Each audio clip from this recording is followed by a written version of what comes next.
Hello,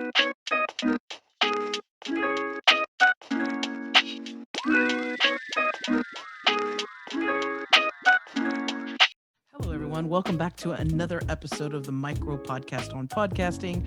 I am your host, Christine Blosdale. I am a podcast coach and author of the international #1 best-selling book, Your Amazing Itty Bitty Podcast Book. Now, today we're going to talk about a subject matter that's really important, especially for those of you who are beginning your journey into podcast land, and that is overwhelm and burnout.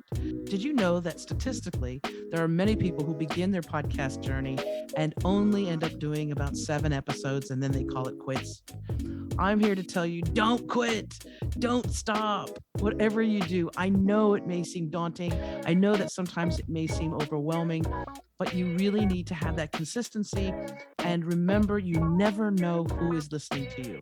You never know who is one of your biggest fans or who can't wait to hear your next episode. So I want to encourage you in this show, I want to encourage you to keep going. And I'm going to give you a couple tips, some things you can remember when you're overwhelmed by the process, or if you're having a little bit of a burnout thinking, I'm doing all this work. I don't know who's listening to me. I don't know who's watching my YouTube videos.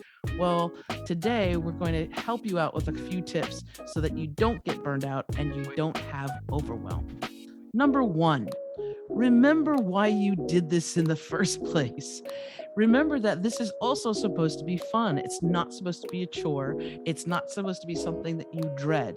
So if the amount of time that you're able to put towards podcasting is very small and you're overwhelmed because it's taking more time than you thought you could give to it, that's understandable. But remember, again, this is supposed to be fun.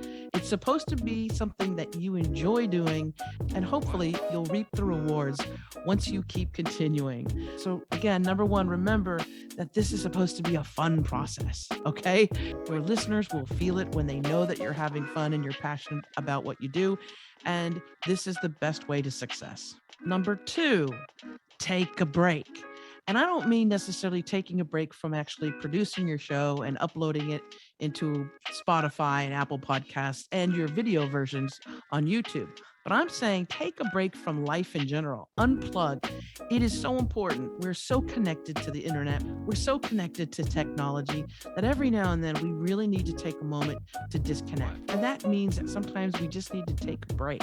That may mean getting in the car and taking a nice road trip. That also might mean taking a staycation somewhere. Getting away from the computer is really, really important because that's also where you're going to come up with some of your best ideas. When you're sitting there in front of your computer, in front of your microphone, saying, I've got to come up with ideas. I need to. Well, that's when the creativity stops. So I encourage you to take a break, stretch, go for a walk, go to the beach, whatever it takes. That's going to help you so you don't get burned out and you don't suffer from overwhelm. And tip number 3, remember, everybody starts out from the very beginning. You may not have a lot of listeners. You may not have a lot of subscribers. You may not be getting a lot of feedback. But remember, this is how everybody starts off. Unless you're a huge name like Joe Rogan or Russell Brand, and you have a huge following, millions of people who follow you already on your social media, you're not going to have a lot of people that are going to be listening to you right away. That's okay. Know that it's okay to start off small. Remember, every single step you take, every single episode you produce is one step closer to success. Okay, so that's all we had time for today and the Micro Podcast on Podcasting. I hope I helped you out a little bit. And if you need more information on me or you want to reach out for a coaching session, go to christineblosdale.com. I'll have a link in the show notes.